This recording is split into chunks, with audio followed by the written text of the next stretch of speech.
Yo, pal. It's me again, Jeffrey. It's not really Jeffrey. It's Gordon. It's not really Gordon either. Can't even tell me a name. But what is the name anyway? Name can have quite effects on you actually. Numerologically speaking. Because each letter, just like in Hebrew, has a number.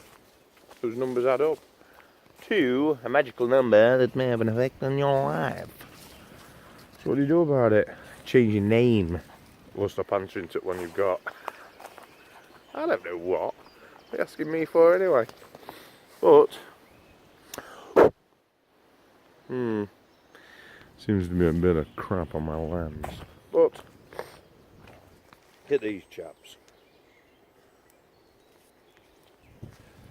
Happy as dogs it would. I'm going to talk loads about his cell. Bloody him and his fucking cell was sick of it. You're going to get more sick of it. Tell you what you're sick of, you're sick of not knowing anything about your cells. That's what you're sick of. Once you start to find out what's going on, be good. Let's talk about cell membrane for a bit. Imagine a flat sheet and a lollipop. A lollipop with two lollipop sticks, and it's stuck to the table by the candy bit, that round candy bit. You know, Chupa Chups lollies. I'm sure everyone else in the world gets Chupa Chups lollies. Imagine a sheet, the candy's laid on the table, two sticks pointing up in there. This is one set of phospholipids.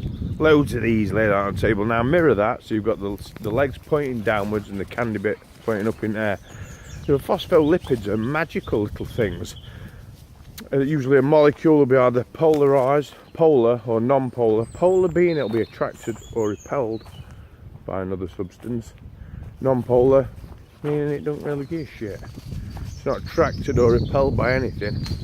What happens here is, because on the outside you've got this phospholipid that's attracted and the one that's sort of inert, more like oil. Outside you've got water, inside you've got oil. Like it says in the Bible. But these lipids from the outside, this the polar part of the lipid, that they attract each other and they hold it in like a sandwich. They hold the central part, the oil part of it, the firmament, clues there, they hold that in. And now there's proteins embedded in here as well, and these are called IMPs. They're indeterminate multiproteins. I just made that up. There's a word for them, I can't remember what it is now. But they fire a little antenna outside the membrane and an antenna that goes into the membrane. So one is the outside is the one that sticks outside is a reactor protein, and this reacts to the environment around you. Like I said in another video, environment can be mind as well. So we've also got an effector protein. So once the reactor protein picks up a signal, it transfers or relays this signal back to the effector protein. And the effector protein then can make a change. What happens when the protein receives a signal is it moves. When it receives a signal that is in resonance, yeah, is in frequenic resonance with itself, it'll move.